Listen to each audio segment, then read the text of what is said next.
Okay, good. So this is part 2, using else. So you might recall that when we ran the program, if we got it right, 5 plus 8, 13, it said, well done. If we get it wrong, it doesn't do anything. So we can fix that by using the else clause. It's dead simple.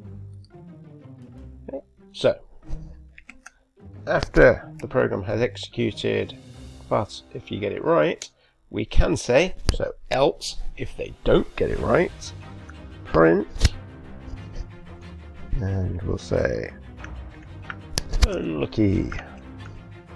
That's not the correct answer. How easy is that? So 10 plus 6, 16, that's right. Let's get the next one wrong, 1 plus 3, 6. Unlucky, that's not the correct answer.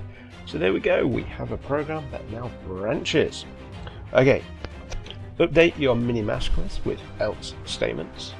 What you could do, if you're really good, is you could add something into this string that says something like, unlucky, that's not the correct answer. The correct answer was, and then tell them what the correct answer was. How would you do that? How's that? Alright, you give it a go. It's been a very, very short lesson.